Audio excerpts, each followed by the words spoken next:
That's far too kind, and it's wonderful to be here. And thank you to the Academy for tremendous hospitality.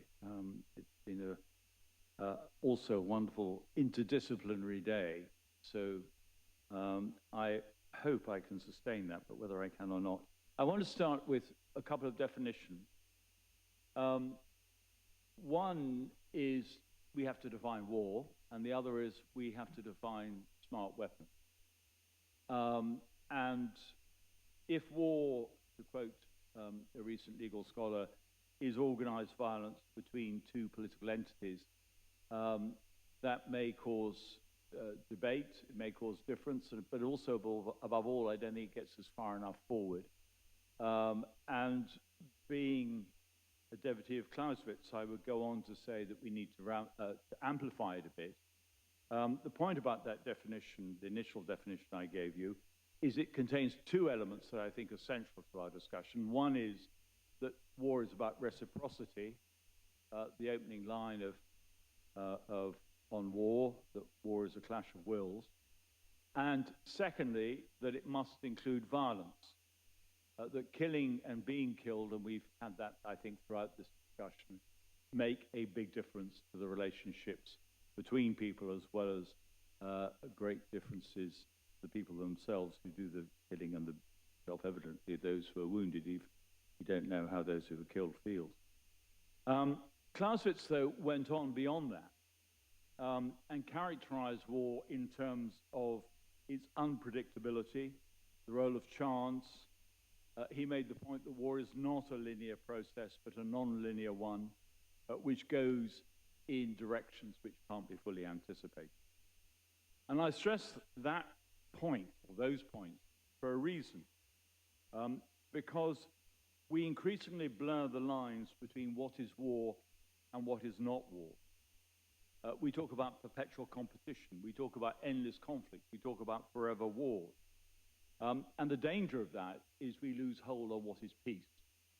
And we fail fully to understand that most of the populations in most of the countries that we have the privilege to live in think they're experiencing peace in their own lives. And we should know enough about what that peace is to be shocked by war when it breaks out. People often ask me, because I work on war, whether I was shocked in February 2022, and I say, yes, I was shocked, but I was not surprised. And I think there's an important distinction. Then there is the question of what smart weapons are. And I'm not going to, because I'm not technologically qualified to go into that with too much detail, but what I want to discuss here is the impact of precision-guided munitions, whose importance was first made evident in the first Gulf War, I suppose, of 1990-91. And since then, the alliance of those precision-guided weapons and munitions with ISTAR, with intelligence, surveillance, target acquisition, and reconnaissance, which depends on satellites and global positioning systems. And the point here is that ISTAR enables targets to be identified with confidence, and precision-guided munitions enable those targets to be hit with confidence. And the difference within war is that, at least in theory, collateral damage can be avoided, non-competent and competent distinctions can be observed, and that as a result, when you kill competence, you can be pretty confident that you are doing so with accuracy and precision. The upshot should be that we see an increase in the number of legitimate combat deaths in war and a decrease in the number of non-competent deaths in war.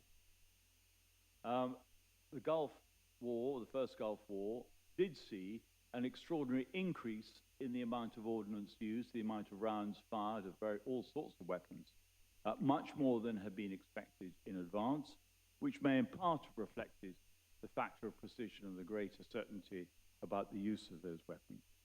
But what we haven't on the whole seen is any great variability in the ways, in the identities of those who've been killed and wounded. I haven't done a precise test, and probably to justify that remark, I would need to have done a bit of adding up and a bit of looking at the databases and so on. But actually, the databases don't help us enormously on some of this. But if you look at the aggregate figures of the dead in the war going on in Ukraine at the moment, people talk now of a round figure of 500,000 casualties. That's roughly comparable with rates of combat in major wars elsewhere. But of course, what that probably does not make clear is that quite a lot of them, rather too many probably, are non-combatants and those that we regard as having some form of immunity. I'll come back to that point. But I haven't got the figures, and if any of you have, then I'd be interested to hear them. The point about the development of smart weapons is that they seemed so significant in the 1990s that they became part of an argument about a revolution in military affairs, which was fundamentally going to change warfare, which would remove those qualities in Clausewitz's analysis of friction, even remove the element of reciprocity conceivably, at least for one side, and that for that one side they would lift the fog of war, to quote the title of a book by Mark Owens. The revolution in military affairs suggested that, at least for the United States, the use of armed force would acquire fresh utility, removing the dangers of excessive casualties, and enabling strategy to be seen in a linear way, not in non-linear terms, that war, in other words, would have some form of utility. That it would indeed be the continuation of policy by other means. Now, it would imply, given the question that we've been set for this section, that going to war might therefore be easier, at least for the United States.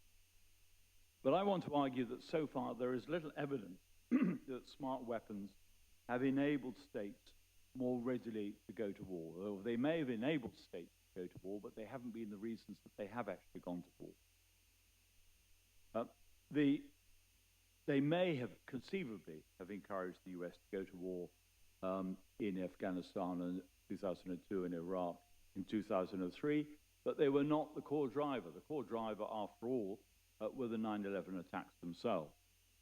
And there is no sense in which the availability of smart weapons determined the outbreak of the war between Russia and Ukraine. Instead, something else has happened.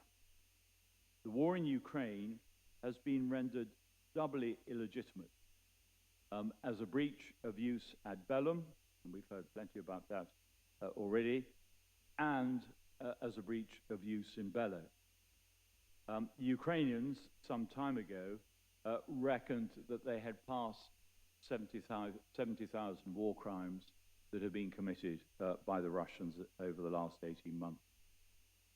The accusations have become more frequent, I would argue, because non-combatant deaths are less easily identifiable as unavoidable collateral damage, which would have been the excuse in the past, or the product of military necessity, which might have been another excuse in the past.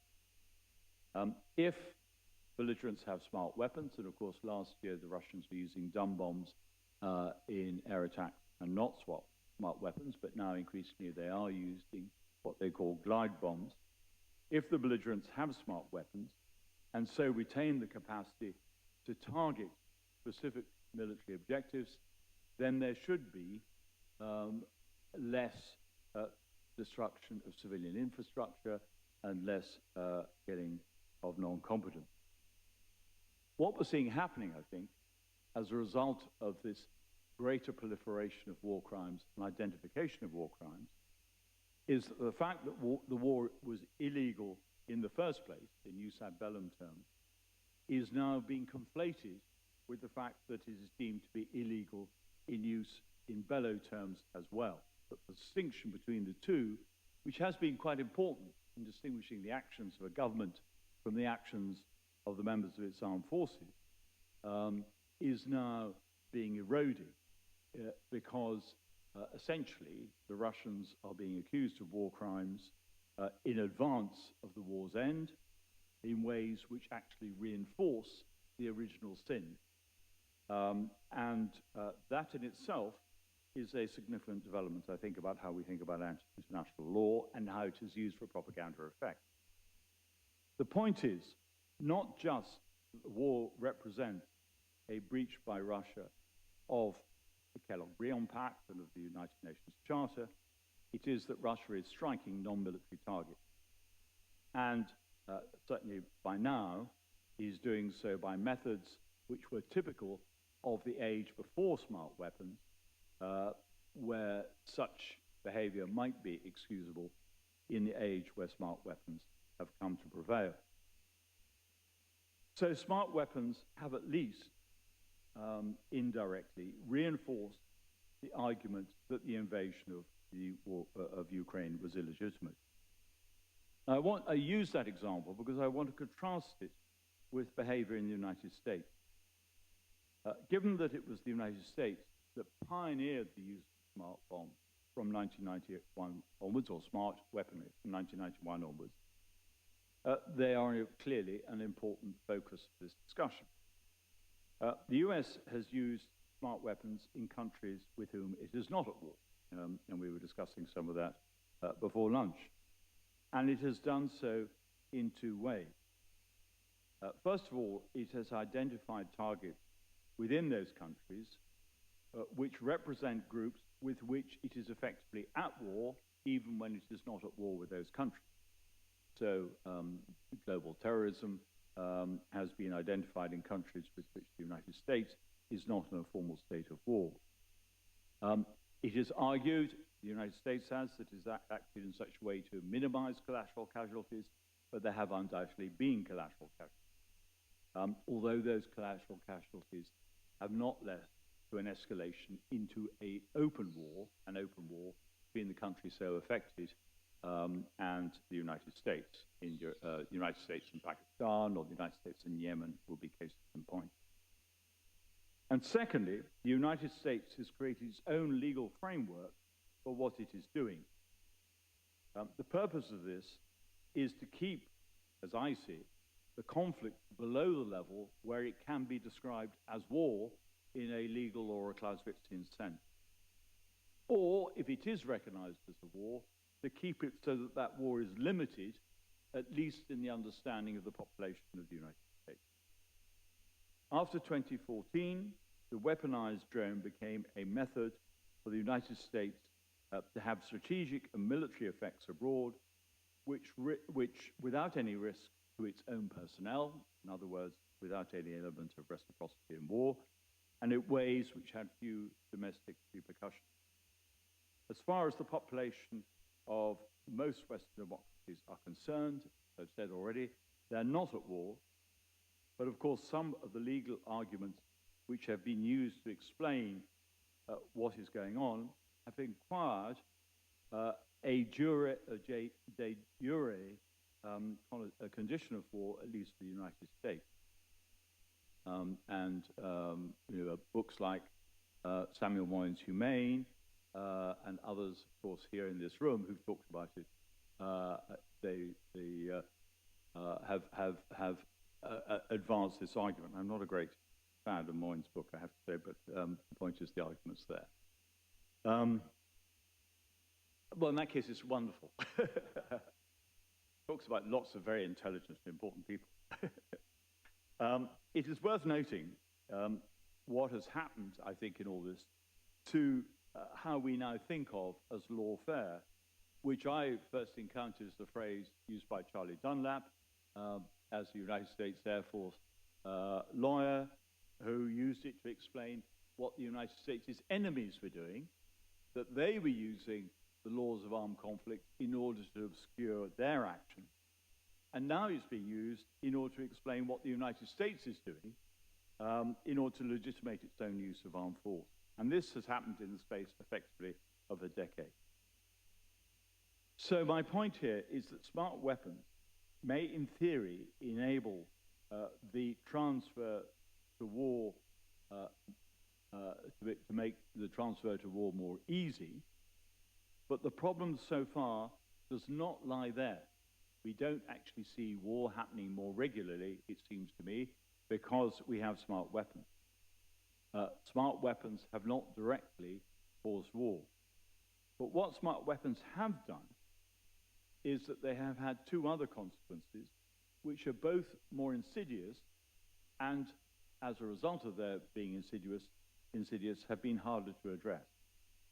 First of all, they obscure the distinction between war and peace, so eroding our understanding of both, and above all, undermining our understanding of what peace itself is.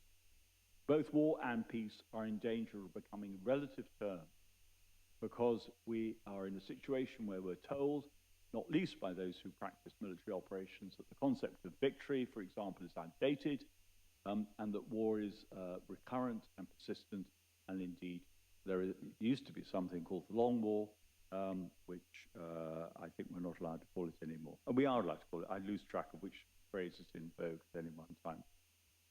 And the second consequence is this, that the justification for the use of weaponry outside the context of formal war has come to require, at least in the United States, legal provisions which threaten to give the erosion of that distinction between war and peace not just legitimacy, but also a degree of permanence.